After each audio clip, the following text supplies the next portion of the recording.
बोले बोले प्रेम से श्री दाता धर्मराज की जाओ।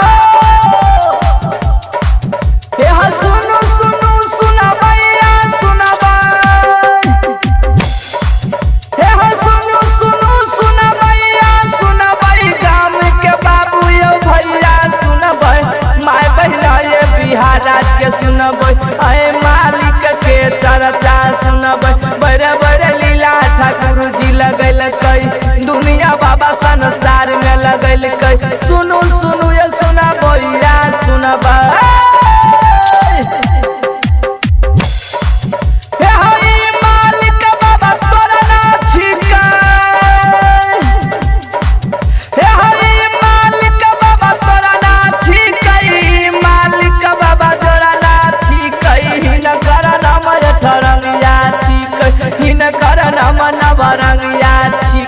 हिनकर नाम सतरंगिया छिकै हे हो जकरा जकरा सबक बनल कै बर बर गए जन बाबा करल कै ज्योतिक बाबा के पंजियार बनल कै कंचन काया तोरिए देल कै कोरिया काया बना बाबा देल कै कोरिया गए तीन बुझनी रे मोहिया 12 बरस बन कंजली लिखल के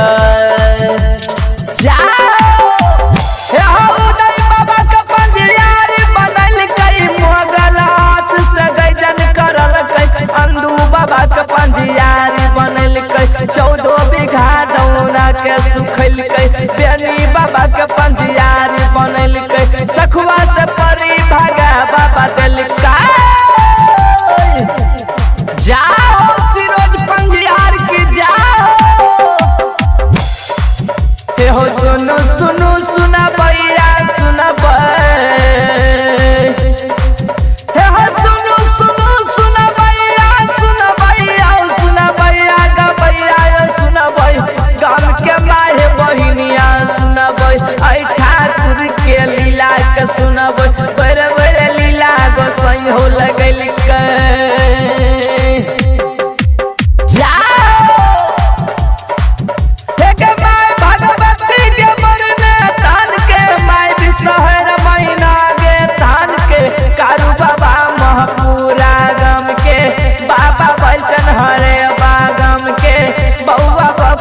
गढ़िया गाँव के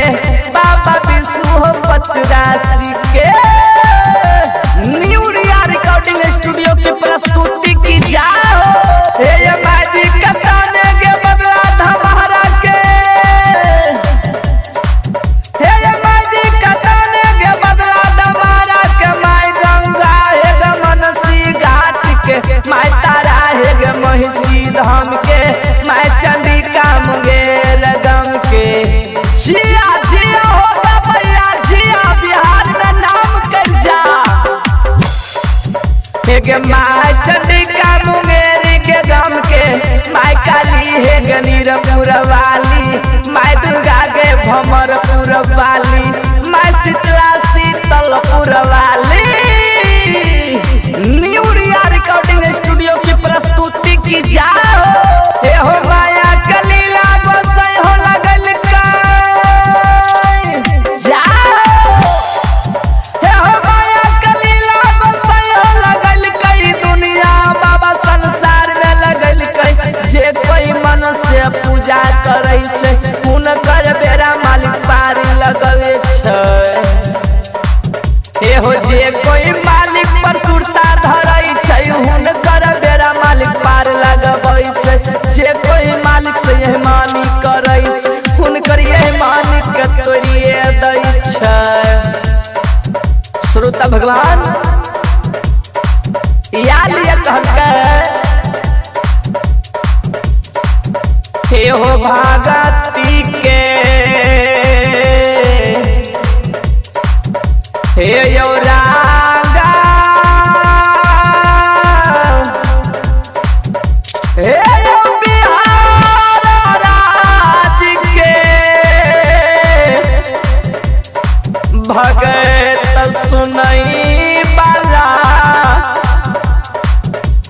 बाबू हो साब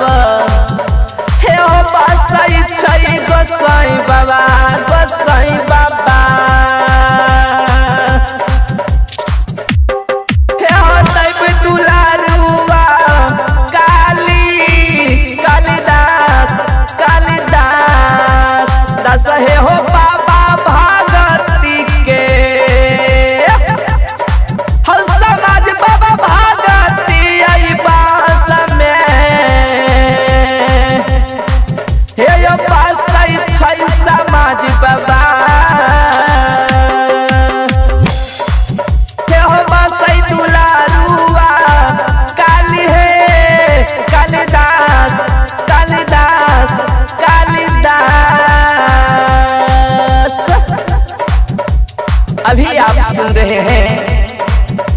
न्यू रिया रिकॉर्डिंग स्टूडियो नीरपुर चौथम खगड़िया के माध्यम से जय बाबा धर्मराज भगत लोगाथा प्रसंग गायक श्री सिरोज पंजियार वह हमारे साथी कलाकार हैं। कोरस बेंजो व ऑर्गन से साथ दे रहे हमारे धीरज कुमार धर्म और पैड पर संगत कर रहे हैं हमारे परम मित्र भाई छोटू जी ग्राम रजिस्ट्री मोड़ जमालपुर से हैं और हमारे नाल पर संगत कर रहे हैं हमारे परम मित्र भाई अंकज अलबेला ग्राम तिलय पोस्ट के सब नगर पिपरा चौथम खगड़िया और हमारे साथी कलाकार हैं भाई राजन राजा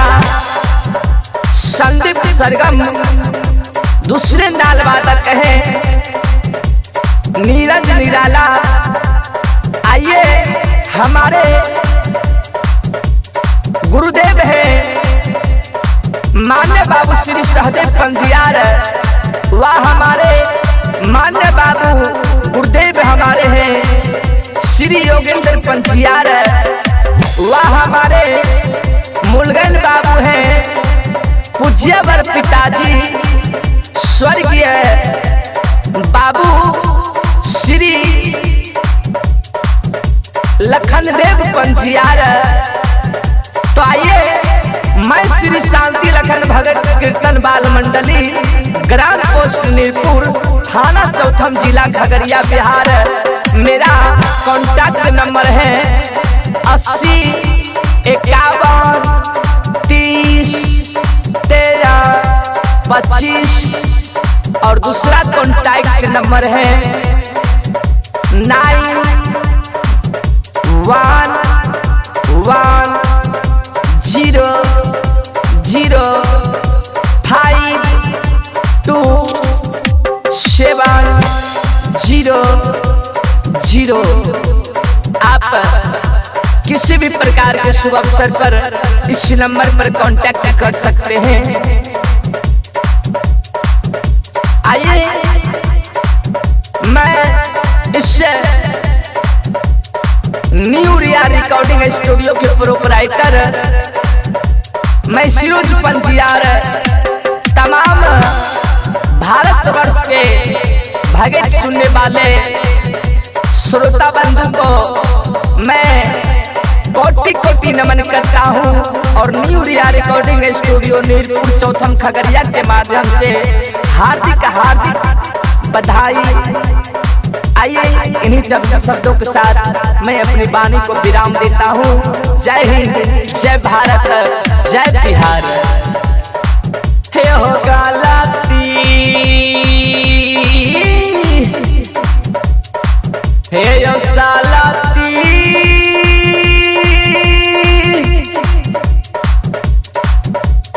हे यो